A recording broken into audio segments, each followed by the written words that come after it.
네, ETF 투자 전략 세워보는 시간입니다. 신한자산운용 ETF 상품팀의 박수민 부장과 함께합니다. 어서 오세요. 네, 안녕하세요. 네, 오늘 시장 정말 조정을 받고 있지만 대단합니다. 2차 전지와 관련된 종목들이 오늘도 오름세를 나타내고 있고 특히나 오창 공장 지금 생산을 재개한다라고 공시를 한 에코프로 같은 경우에는 무려 9% 내외의 오름세를 나타내고 있습니다. 네. ETF 내에서도 2차 전지 상당히 좋았을 것 같은데요. 어떻습니까? 네, 맞습니다. 지난 한 주간 흐름 보시면은 뭐 배터리 리사이클링 이 부분도 사실 2차 전지가 관련된 그렇죠. 네. ETF거든요. 지난 한 주간 13% 올랐고 2차 전지와 관련된 세 개 ETF가 10% 안팎의 주간 상승률을 보이면서 국내 시장에서 가장 돋보이는 모습이었습니다. 뭐 사실 코스피는 지난 한 주간에 0.3% 올랐고 코스닥은 이보다 훨씬 큰 상승폭이 한 3%를 나타냈는데 네. 이렇게 코스닥 시장이 많이 상승하는 이유로는 사실 2차 전지가 그 뒤에 자리하고 그렇죠. 있거든요. 뭐 에코프로 BM이라든지 에코프로라든지 LNF 이러한 종목들이 코스닥 시가총액 상위에 위치해 있기 때문에 네. 이렇게 시장 간의 어떤 색깔도 굉장히 극명하게 차이가 나고 있다 이렇게 볼 수 있을 것 같습니다. 2차 전지 ETF도 지난 한 주간 굉장히 좋았지만 네. 신재생 에너지 ETF도 지난 한 주간 굉장히 좋은 흐름이었고요. 아무래도 2차 전지와 관련이 되어 있기 그렇죠. 때문에 업종과 관련해서도 에너지화학 ETF가 굉장히 좋은 한 주간 흐름 보였습니다. 금주에는 성과 하이도 조금 한번 보시면 좋을 것 같아서 네. 제가 갖고 나와봤는데요. 지난 한 주간 성과 하이에는 국고채 30년 등 장기 채권 ETF가 좀 부진한 모습이었습니다. 네. 아무래도 금리가 재차 상승을 하면서 금리에 가장 좀 민감한 30년물 채권 ETF가 주간 성과 하이에 이름을 올렸고요. 유럽 탄소 배출권도 지난 한 주간 조금 부진한 모습이었습니다. 사실 탄소 배출권은 올 한 해 굉장히 조금 높은 상승률을 기록을 하면서 역사적인 고점을 찍었었거든요. 그 이후에는 조금 방향성을 찾는 구간에 진입했다 이렇게 말씀을 드릴 수 있을 것 같습니다. 그리고 업종 측면에서는 조선해운이 좀 부진한 모습이었어요. 아무래도 중국의 경제 재개가 나타나면서 해상운임이 상승하면서 관심을 받았는데 이런 흐름들이 조금 꺾인 모습이었고요. 그리고 게임 업종도 지난 네. 한 주간 한 4% 정도 하락을 하면서 국내 상장된 ETF 중에서 레버리지 인버스를 제외한 성과입니다.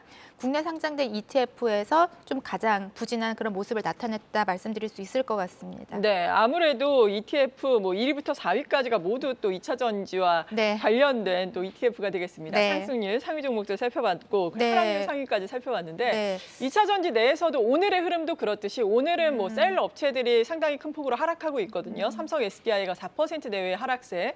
하지만 또 소재 업체들은 또 일부 업체들을 중심으로 오름세를 나타내고도 있고 네. 2차 전지 내의 차별화에 대해서도 준비를 하셨다고요. 네, 맞습니다. 지금 뭐 그 2차 전지 전반적으로 굉장히 좋은 흐름인데 셀과 소재의 흐름이 좀 엇갈리는 모습이에요. 맞아요. 오늘은 지금 소재가 다시 오르고 있지만 어제는 셀 업체들의 상승률이 맞아요. 굉장히 예. 좋았었거든요.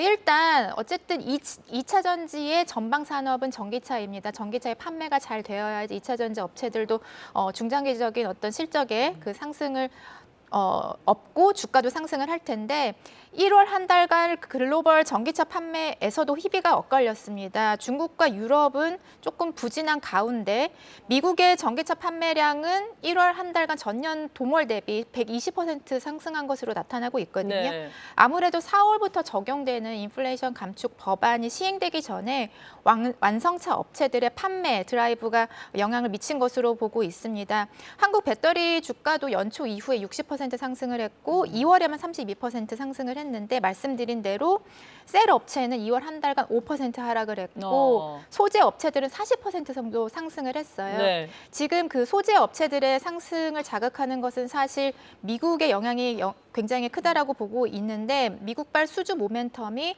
지속적으로 2차 전지 소재 관련된 기업들의 주가 상승을 이끌고 있다 이렇게 볼 수 있을 것 같습니다.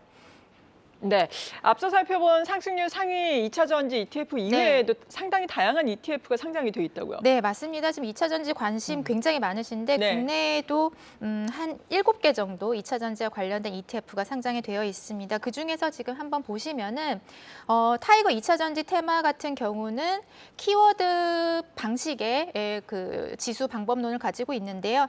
키워드에 이제 2차 전지가 포함된 종목들을 골라서 투자하는 그런 ETF입니다. 종목들의 비중은 시가총액 가중 방식이고요.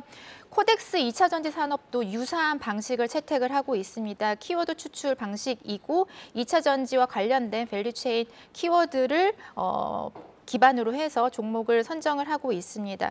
그리고 이제 타이거, KRX 2차 전지 K뉴딜 같은 경우에는 좀 집중적으로 투자하는 ETF라고 보실 수 있으실 것 같아요. 네. 구성 종목이 총 10개이고 시가총액이 큰 3개 종목에 대해서는 25%씩 비중을 크게 가져가기 때문에 지금 성과에서 보실 수 있듯이 최근에 소재주의 랠리에서는 아무래도 시가총액이 큰 기업들은 사실 셀 업체들이 대부분 차지를 하고 있거든요. 그렇죠. 그래서 성과에서 보시면은 셀 업체들의 비중이 큰 타이거, KRX 2차 전지 K뉴딜 같은 경우 1개월 성과가 뭐 타이거 2차 전지 테마나 코덱스 2차 전지 산업과 비교해서 한 10%포인트 정도 차이가 나는 것을 보실 수가 있습니다. 그래서 네. 사실 다양한 2차 전지 ETF가 상장이 되어 있지만 ETF의 장점이 뭐죠? 굉장히 투명한 거거든요. 그렇죠. 매일매일 이 ETF가 보유한 구성 종목과 구성 종목들의 비중을 확인을 하실 수가 있기 때문에 지금 현재 2차 전지에 굉장히 좋은 그런 모멘텀이 존재를 합니다만 종목 간 차별화가 극명하게 나타나는 산업 또한 2차 전지인 것 같습니다. 그래서 어떠한 종목에 투자하는 ETF인지 확인을 하시고 투자 결정을 내리시면 좋을 것 같고요. 네. 그리고 이제 뭐 국내 2차 전지 이외에도 글로벌 전반적으로 투자하는 ETF들도 지금 국내 시장에 상장이 되어 있습니다.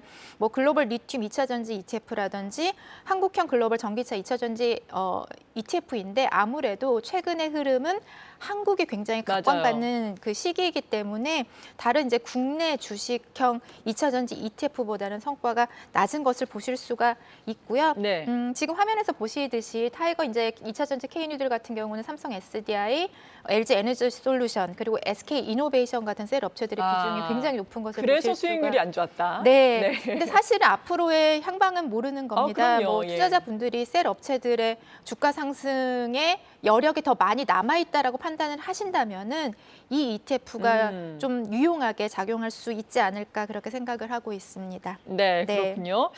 그리고 주요 업체들의 성과도 또 자료를 준비를 하셨던데 살펴보도록 할까요? 네, 지금 뭐 보시면은 에코프로 같은 경우가 지난 금요일까지 성과를 보시면은 뭐 120% 정도 상승을 했고 에코프로 BM도 한 83% 상승을 했고요.